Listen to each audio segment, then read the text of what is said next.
سلام احبابي، وش راكم؟ مدابي تكونوا بخير وانتم تشوفوا هذا الفيديو. اليوم عندنا كلمات عراقية جزائرية يعني نفس الكلمة، بالصح المعنى مختلف. زعما انتم كي تقولوا هذه الكلمة عندها واحد المعنى، بالصح احنا عندها واحد المعنى الآخر اللي ما يشبهش المعنى عندكم.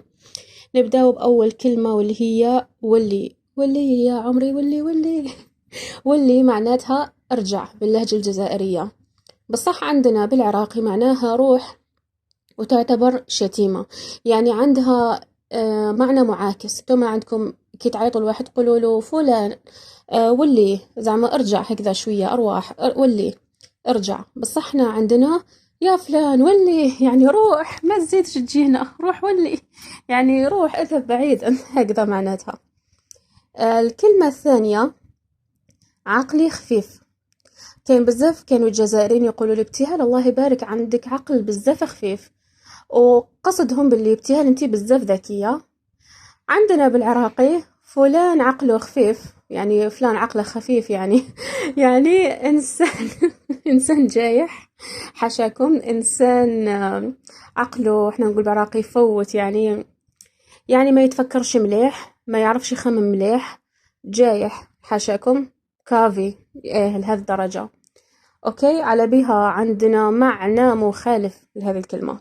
والكلمة الثالثة واللي انا قلتها دوكا كافي. بالعراقي عندنا كافي يعني كفى، خلاص ما تزيدش. عندكم معناتها كافي اللي هو جاي. حاشاكم. اوكي، على بيها كلمة كافي وهي ثالث كلمة. ثم كيفاش تكتبوها؟ بحرف الفاء، زعما ما تضيفوش مرات يعني اي نقاط اخرى. ولا على بيها لو كان نكتب الإنسان يعني جزائري كافي هكذا كافي، رايح يطيح لي.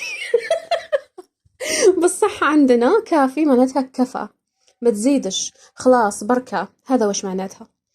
الكلمة الرابعة هي كلمة، يعني لكن عراقي يسمعني اسمح لي، كلمة زربة. إيه. عندكم زربة بالزربة، يزرب عليا، ديرها بالزربة، ديرها هكذا بالخف، معناتها اسرع، مسرع، تسارع، معناتها سرعة.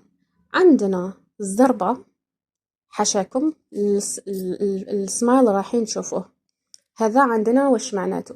ايه للأسف الشديد. على بيها العراقيين كي يسمعوا كلمة واحد هكذا يهضر ولا يقولوا أكثر حاجة يستعملوها، يعني أنا لاحظت المروك يقولوا بالزربة، ثم تقولوا في الجزائر زربة بالصح، مرات تقولوا بالخف، يعني تستعملوا كلمة بالخف هكذا أكثر من كلمة بالزربة. في المروك يستعملوها أكثر، تاع زربتي عليا.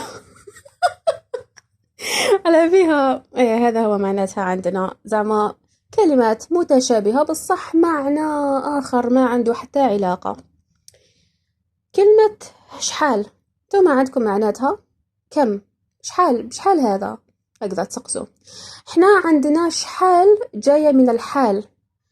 عندنا أغنية هكذا، مقطع صغير تاع أغنية يقول شحال عندي شعر اقرع واخبل، زعما آه، ايش واش رايح يكون حالي لو كان عندي شعر، راني فرطاس ونهبل، هذا واش معناته شحال. يعني مرات مثلا احنا طفلة تكون بزاف هكذا مشنفة وهكذا، ونقول راهي مشنفة على وشنو، زعما شحال لو كان جات شابة واش كانت دارت، زعما راهي ما عندها والو، ما عندها الزين، زعما شحال لو كانت جات شابة، يعني نستعملوها بهذه الطريقة. زعما فرضا لو كانت بحال أفضل كيفاش كانت رايحة دير، دوك هي والو وراهي مشنفة علينا. هكذا احنا عندنا كلمة شحال. الكلمة ما على باليش رقمها شحال، واللي هي كلش. ثم عندكم كلش معناتها كل شيء. راني نحب ندير كلش، راني نحب نعرف نطيب كلش، معناتها نعرف نطيب كل شيء، نعرف ندير كل شيء هكذا. احنا عندنا كلمة كلش معناتها بزاف. هذه هي. واحنا يعني كل شيء نقول كل شيء، بصح انتم عندكم كلش هي كل شيء، احنا عندنا كلش يعني بزاف. على بها انا نحبكم كلش هواية. هواية معناتها ياسر، اوكي، وممكن معناتها بزاف ثاني، بصح يعني كلش بزاف عندنا اكثر يعني هكذا. كلمة العقوبة ليك يا ودي وش هذا؟ احنا عندنا العقوبة يعني العقوبة، يعني العاقبة، يعني الحاجة اللي تعاقب عليها. على بها أول مرة هكذا كنت نشوف جزائريين، واحد كان على باليش واش مبرطاجي، يجي واحد يقول له العقوبة ليك خويا، علاش يعاقبوا هذا وش بيه؟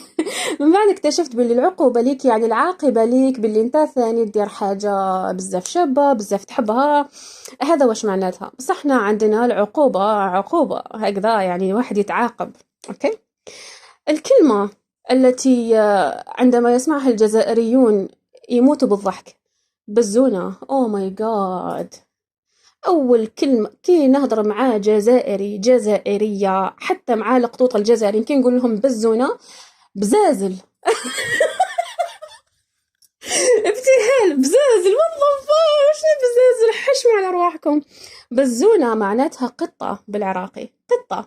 نتوما عندكم هذه الكلمة ما عندها حتى معنى، بالصح تشبه بزاف كلمة بزازل يعني صدر. اوكي. وصدر المرأة تحديدا، باسكو الرجال دارين تخطي للصدور تاعهم، غير يركزوا في صدر المرأة. على بيها الجزائري مين اللي نقول له بزونة يقول لي بزازل، هكذا عقله يترجمها بزازل.